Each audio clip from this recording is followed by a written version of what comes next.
Hey everyone, Glimpse here. Darkstory had a really nice update just recently, number 208, and there's quite a few things in it, so we're going to unpack this one by one. So, first to the in-game changes. One of the big ones is the register keys. Instead of wasting inventory space, you can now register these keys by double-clicking on them, like this. And as you can see, golden key has been registered, and tavern key has been registered. That's really nice. Having to waste inventory space was really unnecessary. So I'm glad we got the two free spaces open. It allows me to change some of my stuff around because I am like that. Looks just so much better. Look at that. But yeah, great change. Alright, so the next thing is an item change. It was just the name, so we won't go over that. The client improvement.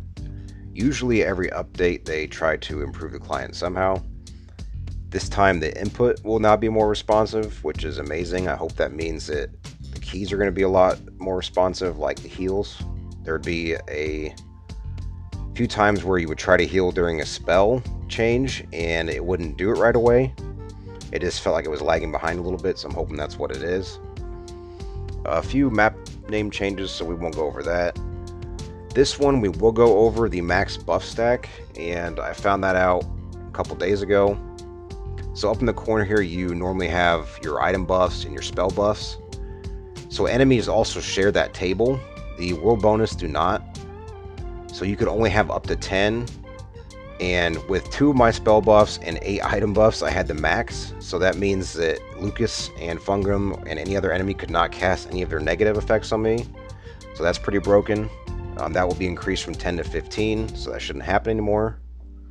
Dojo changes we will go over separately. It's a pretty big one. And the weekly shop rewards were only in week 1, so there's not too much yet. If you go over here, click weekly.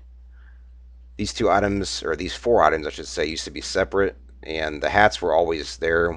This set, I believe, this many. But together, none of the stuff was together, so it'll be interesting to see what we get later on. Okay, so on to one of my favorite parts of the game, and that is the dojo. If you don't know what that is, Pandora here has an arena that you can test your might against all of the bosses in the game, but without any of the ground spells, so you don't have to worry about those. You will have to use your best buffs in order to get very far with this. Currently, I still think it's too hard for mages, and the belt level is way too high. There's some cool new ones, but these bosses aren't, or these belts you can't even get because there's not even that many bosses. There's 12 in the dojo, which cannot be completed right now because one of the bosses is still in testing. So I'm not sure why these are too high. I think the mage should still be able to get this. So, Dino, I think you should take the numbers off, man. You always like to dangle the belt in front of us, but we can never get it. Come on, man. You know you want to give it to us. Just give us the belts. But yeah, anyways, I like to see that there's new ones.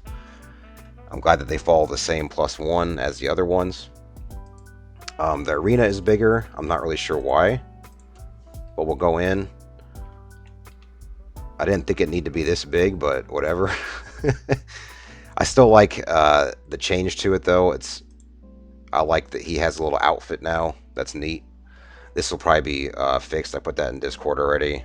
There's no torch here to summon a boss like you would normally. And when you hit register, you'll leave. But we'll make an entire separate video on the dojo now that it's fixed. So the next part is balance, and I haven't done this quest in so long, I'm not really sure what this is, but it looks like we have a decreased requirement from level 50 to 40, so that's good. Both these potions are the best defensive potions in the game, and they're both going to be the reward now, so that's awesome. The Stalker change is huge. So as you can see, there are no longer 2 decks, and there is no longer just 1 special. You can have 3 cards in 1 deck, and 2 cards in your special. So you get to use all of these cards. And there is a bigger space now, and you can rearrange them how you want. The only thing is you can't put this to any common or rare slot. That was a bug a long time ago when I first played. You could put specials in your main deck. But then after that, you couldn't sort them right either because there was a small fix for that. So this solves all the issues, and this makes quite the testing ground. So I am going to heavily test this in the next few days. Don't know if it's going to be OP yet. There was a bug that I just noticed where I have my 2 decks. If you see my Master Card video, Rudolph was actually here when I updated the game, so he was in my special slot, which was pretty broken. So I just realized that when I'm making the video and changed it out, and now as you can see, you cannot change it back because that would be dumb. So the next one's a big change, and that's with the Toy Factory. The level requirement was changed from 36 to 46 instead of 36 to 56. Great change that was necessary for a mid-level. All of the forge requirements have been dropped down. That should make it a lot faster. The jockeys have been decreased in power level, I would assume, from the level change.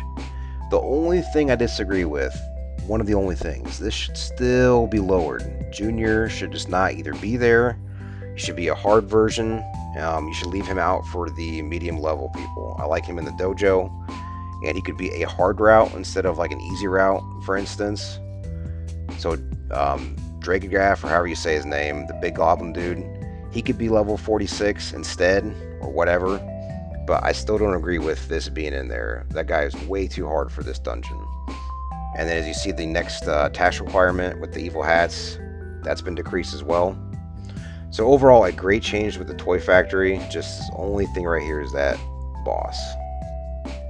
So there were some world boss changes, and the big one is the global loot reward, and that would drop on the ground, so that will go directly to inventory now. And the steampunk pickaxe was a drop from the level 60 world boss. That will no longer be the case. A couple of price changes that need to be updated. There are a few more that I'll post on Discord that need to be updated as well, but it's nice to know that they listen. This one's pretty self-explanatory. There was one person in the game that really wanted this unicorn bad. I don't blame him, because if you preview something, you should have it in the game. You shouldn't just wait and wait. The governor's quest. So last thing I want to talk about are the bug fixes, and we're not going to go over all of them, just the 2 most important ones. And that is the world boss level 60 would summon enemies at a place we couldn't reach. So once they were defeated, they would drop their item where we couldn't get to them. The next one I'll have to get clarification on. It says boss drop functionality was improved, but I don't know if they mean the dungeon reward system or just regular bosses in general. So I will find that out for you. But until then, we'll see you in the next video.